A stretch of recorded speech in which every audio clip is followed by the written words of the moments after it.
ክቡራንና ክቡራት አድማጮቼ እንደምን ውላችኋል? የዕለቱን ዋና መረጃዎች እንግዲህ ዛሬ አሰማችኋለሁ። 5-6 ወሳኝና አንኳር መረጃዎች አሉ። የመጀመሪያውና ዋነኛው ዘማሪ ታማኝ ሙሉነህ ሙሉ አልበሙን ሊለቅ እንደሆነ ይፋ ሆኗል ማለት ነው። ሁለተኛው መረጃዬ አንቶኒ ጆሹዋ ከከባድ የሞት አደጋ መትረፉና አብሮት የነበሩ ሁለት አብሮ የነበሩት መሞታቸው እንግዲህ ተሰምቷል። የኢትዮጵያ ቴሌኮም የዋጋ ጭማሪ ሌላኛው መረጃችን ነው። በወልዲያ ዩኒቨርሲቲ የኮንዶም እጥረት ያጋጠመ መሆኑን ይሄኛው ቀጣይ መረጃችን ነው ማለት ነው። ብሔራዊ ባንክ በጣም አስቸኳይና ጥብቅ የሆነ መመሪያ አሁን በዚህ ሰዓት እንዳስነበበ እንግዲህ እየታየ ነው። እነዚህ መረጃዎች ሙሉ አንድ ባንድ አቀርባለሁ። ሁላችሁም ለዚህ ዩቲዩብ ቻናል አዲስ ከሆናችሁ ሰብስክራይብ እያደረጋችሁ ቤተሰብ ሁኑ። ስራዎቼም እንዴት እየሄዱ እንደሆነ እንዴት እያያችሁት እንደሆነ ሐሳብ አስተያየታችሁን ስጡ ማለት ወዳለሁ። አመሰግናለሁ። ቀጥታ ወደ መረጃዎች ልለፍ። አዲስ መረጃ የዘማሪ ታማኝ ሙሉነህ አዲስ አልበም ሊመረቅ ነው። አዲስ አበባ በኢትዮጵያ ወንጌላውያን መዝሙር ዘርፍ በልዩ የጊታር ቅኝት የሚታወቀው ዘማሪ ታማኝ ሙሉነህ ለአድማጮቹ ትልቅ የምስራች ይዞ ቀርቧል። ለ2 ዓመታት ያህል ጥንቃቄ በተሞላበት ሁኔታ ሲዘጋጅ የቆየው ድንቅ መካር የተሰኘው አዲስ አልበም ለምርቃት መዘጋጀቱ ተረጋግጧል። አልበሙ በታቀደለት መሰረት በመጪው ታህሳስ 26 ቀን 2018 ዓ.ም በይፋ ለህዝብ ይቀርባል። ቦታ በሃሎት አማኑኤል ቤተክርስቲያን፣ ሰዓት ከቀኑ 8 ሰዓት ጀምሮ በርካታ አንጋፋና ታዋቂ የክብር እንግዶች ዘማሪያንና አገልጋዮች በስነ ስርዓቱ ላይ ይታደማሉ። ይህ አዲስ ስራ በአጠቃላይ 13 ዝማሬዎችን በውስጡ የያዘ ሲሆን በሙዚቃው ረገድ ታዋቂ የሆኑ ባለሙያዎችና እጃቸውን ያሳረፉበትም ነው። ከነዚህም መካከል ዳዊት ለሚ፣ አቤነዘር ታፈሰ፣ በረከት ጃንጄ፣ ኤልያስ ብርሃኑና ሌሎችም ይገኙበታል።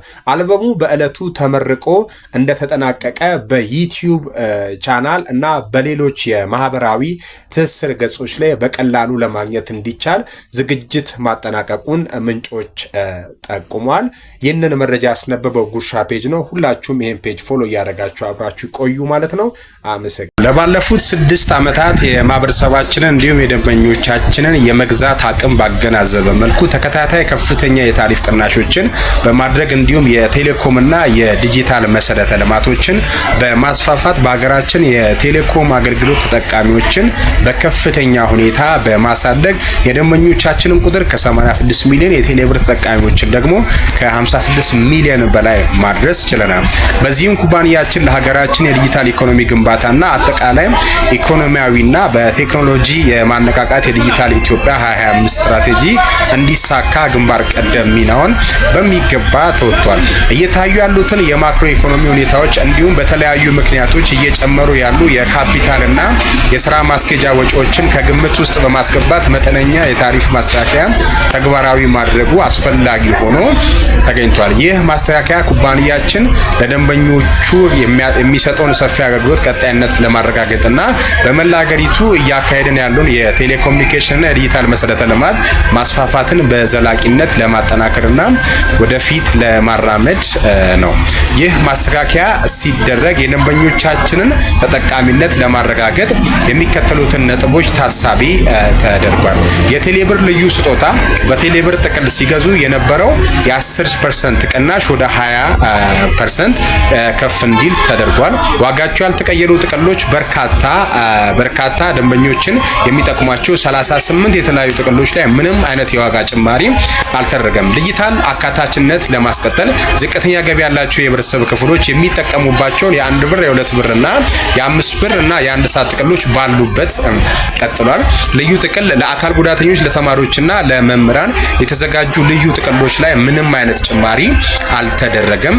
ለዘውትር አብሮነታችሁ እያመሰገንን የዜጎችን ኑሮ የሚያዘምኑ የዲጂታል መፍትሄዎችን ማቅረባችንን አጠናክረን እንቀጥላለን ይላል ቴሌኮም። ይህ መረጃ የተገኘው ከፋስት ፔጅ ነው፣ ከፋስት መረጃ ነው። እንግዲህ ምንድነው የእናንተ ሐሳብ? ቴሌኮም ያደረገው የዋጋ ጭማሪ ምን ይመስላችኋል? ሐሳብ አስተያየታችሁን ኮሜንት ሴክሽን ላይ አስቀምጡ። ፈጣንና ወቅታዊ መረጃዎች ሁሉ እንዲደርሳችሁ ቤቱን ፎሎ ማድረግ እንዳይረሳ። ሰላም። ከኋላ እንደምትመለከቱት በቅርቡ እንግዲህ አንቶኒ ከጄክ ፖል ጋር የቦክስ ውድድር ነበረው በዝረራም እንዳሸነፈው ሁላችሁም ታስታውሳላችሁ። ይህ አንቶኒ ጆሹዋ ከከባድ የመኪና አደጋ መትረፉን የሚያሳዩ አንዳንድ ምስሎች ሶሻል ሚዲያ የተዘዋወሩ ይገኛሉ። እኔ መረጃውን ላድርሳችሁ። ቦክሰኛው አንቶኒ ጆሹዋ ናይጄሪያ ውስጥ በደረሰ ከባድ የመኪና አደጋ ለጥቂት ተረፈ። ሁለት ሰዎች ህይወታቸውም አልፏል። ታህሳስ 20 2018 ዓ.ም ታዋቂው የብሪታንያና የናይጄሪያዊ ዝርያ ያለው የከባድ ሚዛን ቦክሰኛ አንቶኒ ጆሹዋ ዛሬ ሰኞ በናይጄሪያ ኦጉን ግዛት ውስጥ በደረሰ አሰቃቂ የመኪና አደጋ መትረፉ ተረጋገጠ። በዚህ አደጋ ሁለት ሰዎች ወዲያውኑ ህይወታቸው ማለፉን የሀገሪቱ ዜና ምንጮች ዘግበዋል። አደጋው በደረሰው በታዋቂውና ስራ በሚበዛው ሎገስ ኤክስፕሬስዌይ በሚባል ማኩን ተብሎ በሚጠራው አካባቢ ነው። እንደ አይን እማኞቹ ዘገባና ገለጻ ጆሹዋ ተሳፍሮበት የነበረው ሌክሰስ የቅንጦት መኪና መንገድ ዳር ቆሞ ከነበረ የጭነት መኪና ጋር በከፍተኛ ፍጥነት ተጋጭቷል። በወቅቱ ቦክሰኛው ከሹፌሩ ጀርባ ተቀምጦ የነበረ ሲሆን በአጠቃላይ መኪና ውስጥ 4 ሰዎች ነበሩ።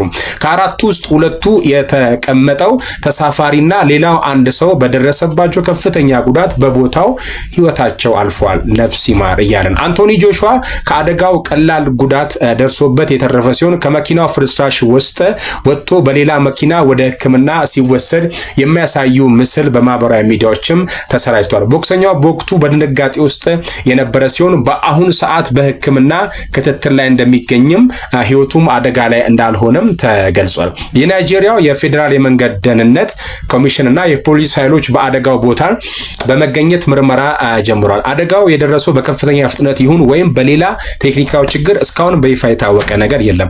አንቶኒ ጆሹዋ በቅርቡ ከሚያሚ ከጄክ ፖል ጋር ባደረገው ድል ካስመዘገበ ፍልሚያ በኋላ ለገና በዓል እረፍት ወደ ትውልድ ሀገሩ ናይጄሪያ ማቅናቱም ይታወሳል።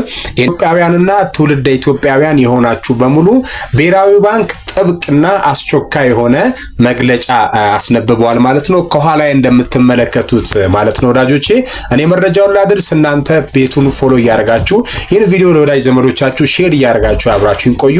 የብሔራዊ ባንክ ጥብቅ መመሪያ አወጣ። አዲስ አበባ የኢትዮጵያ ብሔራዊ ባንክ በህገወጥ የገንዘብ ዝውውር ላይ የተሰማሩ አካላትና ተጠቃሚዎችን አስመልክቶ አዲስና ጠንካራ መመሪያ አወጣ። ባንኩ ባወጣው መግለጫ መሰረት በሀገር ውስጥም ሆነ በሀገር ውጪ የሚገኙ ዜጎች ህጋዊ ፍቃድ ከሌላቸው የህዋላ ድርጅቶች ጋር ግንኙነት እንዳያደርጉ በጥብቅ አሳስቧል። የህግ እርምጃ ባንኩ ፍቃድ በሌላቸው የገንዘብ አስተላላፊዎች ላይ ብቻ ሳይሆን በሀገር ውስጥም ሆኖ ህገወጥ ገንዘብ በሚቀበሉ ግለሰቦች ላይ እርምጃ መውሰድ መጀመሩን አስታውቋል።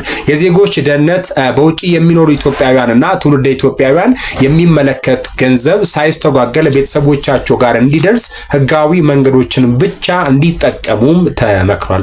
እንግልትን መከላከል፣ ህገወጥ መንገዶችን መጠቀም ለቤተሰብ አባላት አስፈላጊ የህግ እንግልትና የገንዘብ መታገድ አደጋ እንደሚያስከትልም አክለው ገልጿል። ብሔራዊ ባንክ የሚከተሉትን ድርጅቶች በኢትዮጵያ ውስጥ ምንም አይነት የስራ ፍቃድ የሌላቸው መሆኑንም በስም ለይቶ አሳውቋል። አንደኛው ሽጌ፣ አዱላስ፣ ሬድሲ፣ አቫንቲ፣ ወርልድ ዳይሬክት ሊንክ፣ ራስሚ ፔ፣ ዩኤስ ዋየር፣ ዞላ፣ ታጅ ባንክ።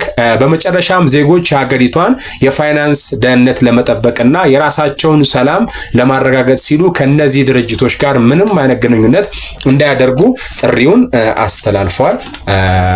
ምንጭ የኢትዮጵያ ብሔራዊ ባንክ። ይህንን መረጃ ያስነበበው ጉርሻ ፔጅ ነው። ሰላም ሁኑ። አመሰግናለሁ። በዋልድያ ከተማ የኮንዶም እጥረት መኖሩ ተነገረ። በዋልድያ ከተማ የኤችአይቪ ኤድስ ቫይረስን ለመከላከል የሚረዳው ኮንዶም እጥረት በመኖሩ ለሁሉም ሰው ተደራሽ ማድረግ እንዳልተቻለ የወልድያ ከተማ አስተዳደር ጤና መምሪያ አስታውቋል። የመምሪያው የኤችአይቪ ዘርፍ መከላከል አስተባባሪ ሰኢድ ኢማም ለብስራት ሬዲዮ እንደተናገሩት አሁን ላይ በከተማው የኤችአይቪ ኤድስ ቫይረስን ስርጭት በጣም እየጨመረ እንደሆነ ይገኛል። እየጨመረ የመጣውን የበሽታውን ስርጭት ለመከላከል የበለጠ ተጋላጭ የሆኑ የህብረተሰብ ክፍሎች ላይ ትኩረት በማድረግ የኮንዶም ስርጭት ሲከናወን መቆየቱ አቶ ሰኢድ ተናግሯል። በተለይም ደግሞ በወሲብ ንግድ ሰራተኞችና አሽከርካሪዎች ላይ ትኩረት በማድረግ ኮንዶምን የማሰራጨት ስራዎች መሰራታቸውን ጠቅሰው በተፈለገው ልክ ተደራሽ ማድረግ አልተቻለም ነው ያሉት።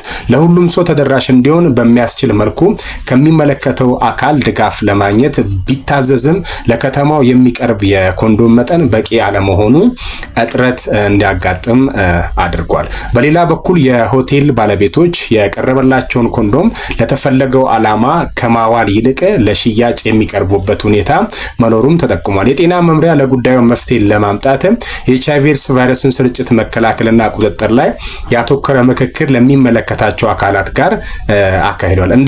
እንደዚሁም ዜጎችን ከበሽታው ለመከላከልና እያጋጠመ ያለውን የኮንዶም እጥረትን ለመቅረፍ ደሴ ላይ ከሚገኙ አካላት ኮንዶምን በበቂ መጠን ለመረከብ የሚያስችል ስራ እየተሰራ እንደሚገኝ አቶ ሰይድ ጨምረው ለጣቢያው ገልጿል። ይህንን መረጃ ያስነበበው ጉርሻ ፔጅ ነው። እንግዲህ በፕሌን ክትባት እየተሰጠ አንዳንድ የጤና መከላከያ እቃዎች አለመዳረሱ ትንሽ አሳሳቢ ደረጃ ነው ያለን ይመስሎ። ለዚህ የዋልዲያ ከተማ አስተዳደርና የጤና ሚኒስቴር ይህን ነገር አንድ ቢለው ማለት ወዳለው። ይህንን ቤት ፎሎ ማድረግ አትርሱ።